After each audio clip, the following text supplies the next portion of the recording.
अब अगहन महीना है। अगहन का मतलब है फसल कटाई के सुनहरे खेतों की याद आना। अगहन का महीना फसल काटने का समय है। इस दौरान मौसम भी साफ रहता है और लोगों के पास आमतौर पर खाने की कमी नहीं होती। अगहन पूर्णिमा की ऐसी ही एक मनमोहक शाम को हमने गुवाहाटी से दरंग जिले के अंधेरी घाट के लिए यात्रा शुरू की। हमारा लक्ष्य था खोई हुई असमिया लोक संस्कृति मोहोहो उत्सव की जड़ों को खोजना।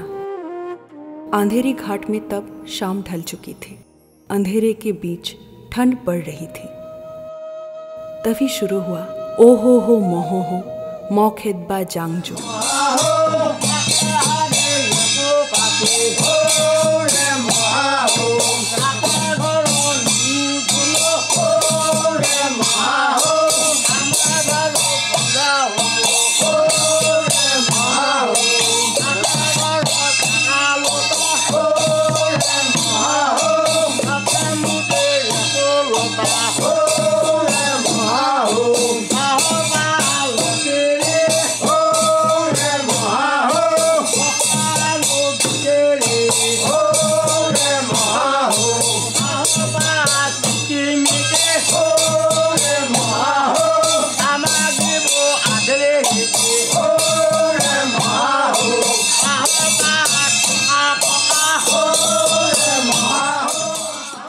ये दृश्य अंधेरी घाट के पास गभरा गांव का है। दिन भर खेतों में सुनहरी फसल काटने में व्यस्त रहने वाले गभरा गांव के बुजुर्ग लोग अगहन पूर्णिमा की सुहानी चांदनी में गांव वालों के आशीर्वाद देने के लिए गृहस्थों के आंगन में मोहोहो गीत गाना शुरू करते हैं। हाथ में बांस का डंडा और एक लैंप लेकर वे इस तरह मोहोहो उत्सव की प्राचीन रीति रिवाज गाँव गभरा दलং घाट डाकघर दुनी जिला दरंग असम मोर एखिनि आছো মোৰ পৰিচয়।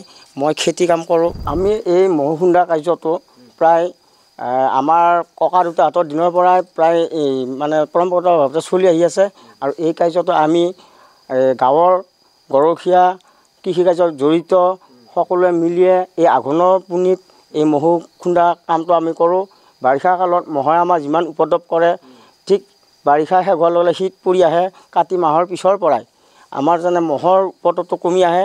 সেয়ে মহক আমি খেদি পঠিয়াবৰ কাৰণে এই প্ৰচেষ্টাটো আমি আজোককা দিনৰ পৰাই চলি আহিছে। বৰ্তমানে আমি চলি ৰাখিম। গতিকে অনাগত দিনতো পাৰিলে আমি এই বস্তুটো জীয়াই ৰাখিবলৈ চেষ্টা কৰিম। মোৰ নাম ভদেশ্বৰ বৰা, গভৰা দলং ঘাট। বৰ্তমান এই যুগত বৰ্তমান এইবিলাক মই হেৰি কৰি মই খুব ভাল পাওঁ। সেইকাৰণে এইবাৰ নাম ভাৱৰীয়া ওঝা কিবা কিবি মই খুব ভাল পাওঁ। মোৰ নাম শ্ৰী তৰুণ ডেকা, গাঁও গভৰা দলং ঘাট, এই দুনি এই দৰং অসম। আমাৰ ইমানেই। আমি মানে খেতিৰ লগতো জড়িত আৰু হাজিৰা কাম মানে বিভিন্ন কৰ্মত আমি ব্যস্ত। এয়া আকৌ আমি গৰখীয়াৰ লগতো আমি এনেকৈ ব্যস্ত হৈ আছোঁ। ধান চপাই আছোঁ। এতিয়া ইয়াত আহিছোঁ। হয় হয়। ইয়াত মোটামুটি আজি 10-12 বছৰৰ বেছি হৈ গৈছে। মোটামুটি এনেকৈ চলিয়ে আমি আছোঁ।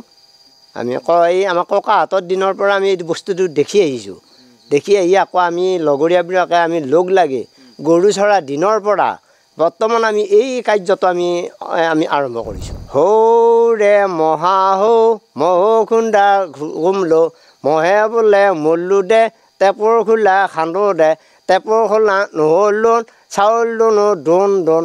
लोक मान्यताओं के अनुसार अगहन पूर्णिमा की रात मनाए जाने वाले इस उत्सव के परिणाम स्वरूप घर और खेतों में मच्छर और कीड़े मकोड़े गायब हो जाते हैं और गृहस्थ का मंगल होता है।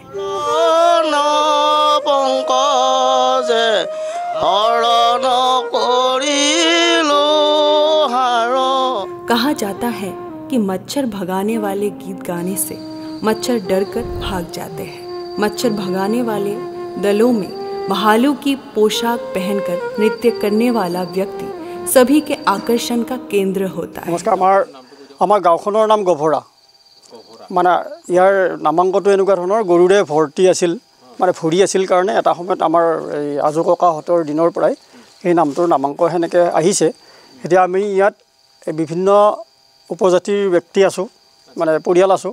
সকলোৱে এই এককভাৱে আমি জীয়াই আছোঁ, বসবাস কৰি আছোঁ। এইটো আমাৰ এটা অসমীয়া সংস্কৃতিৰ, নামনি অসমৰ বিশেষকৈ অসমৰ সংস্কৃতিৰ ভঁৰালৰ যি নামনি অসমৰ সংস্কৃতি, তাৰ ভিতৰত এটা বিশেষ উল্লেখনীয় সংস্কৃতি এই মহোহো উৎসৱ। আৰু এই পবিত্ৰ দিনটোত, আজি পূৰ্ণিমা, সেই বঢ়িয়া জোনাক হৈ আছে, গতিকে মাঘী পূৰ্ণিমা, এই দিনটোতেই আঘোণৰ পূৰ্ণিমা, এই দিনটোতেই আমি এই উৎসৱটি উদযাপন কৰোঁ। সেয়েহে তাৰ বাবে আমি দৰং তথা নামনি অসমৰ মানুহখিনি আমি গৌৰৱ কৰিবলগীয়া। উৎসৱটোৰ মহত্বটো একেবাৰে ভেটিটো হ'ল জনবিশ্বাস। জনবিশ্বাসটো এনেকুৱা ধৰণৰ, এটা সময়ত আমাৰ এই গাঁওবাসীৰ মাজত বা অঞ্চলৰ মাজত মহামাৰীয়ে দেখা দিছিল। যেনে মহামাৰীয়ে দেখা দিছিল, এই মহটো আপোনালোকে গমেই পায়, মহটো এটা ক্ষুদ্ৰ জীৱ। এই জীৱটোৰ জৰিয়তে কিছুমান এই বেয়া আমাৰ বেক্টেৰিয়া বা জীৱাণু আমাৰ দেহলৈ কঢ়িয়াই নিব পাৰে। গতিকে সেয়েহে আকৌ সেই মহবিধক ভালুক নামৰ প্ৰজাতিটোৱে কিন্তু খায়, আৰু ভালুকে খায়, আৰু ভালুকক সেইকাৰণে মহে ভয় কৰে। মহে ভয় কৰে কাৰণে ভালুকটো ইয়াৰ লগত মানে সামঞ্জস্য খোৱা হৈছে। আৰু সেয়েহে প্ৰতীক এইটো মহৰ কাৰণে বিপৰীত, মহে মানে বেয়া পায় বা খং কৰে। আৰু সেয়েহে যেতিয়া গৰমৰ পৰা ঠাণ্ডা পৰিৱেশটো অহাৰ লগে লগে আমি সেই উৎসৱটো পালন কৰাৰ এইটো এটা মধ্যম দিন, বৰ পবিত্ৰ দিন। গতিকে এই দিনটোত আমি মহনো ক'ত টাঙেনেৰে খেদিলে যাব, সেইটোতো বৈজ্ঞানিকভাৱে নাই, কিন্তু হ'লেও আমাৰ জনবিশ্বাস চলি আহিছে যিহেতু, আমি এইটো সংস্কৃতিটো জীয়াই ৰখাৰ কাৰণে আমি এডাল টাঙোন লওঁ, লৈ আৰু এনেকৈ গীত কিছুমান গাওঁ। আৰু গীতৰ মাজতে সেই ভালুকক মাতা হয়, গীতৰ মাজতে আপোনালোকে দেখিলে অলপ আগতে, গতিকে দেখুওৱা হয়। আৰু আমাৰ ডেকাসকলৰ মাজত বিশেষকৈ চলে। আৰু প্ৰতি ঘৰ পৰিয়ালত যেতিয়া আমি যাম এই মহ খেদি তেতিয়া গ'লে আমাৰ সেই অঞ্চলৰ পৰা মহবিলাক নাইকিয়া হ'ব, আমাৰ বেমাৰ আজাৰৰ পৰা আমি মুক্ত পাম। এইটো আমাৰ জনবিশ্বাস, এইটো হ'ল মূল ভেটি।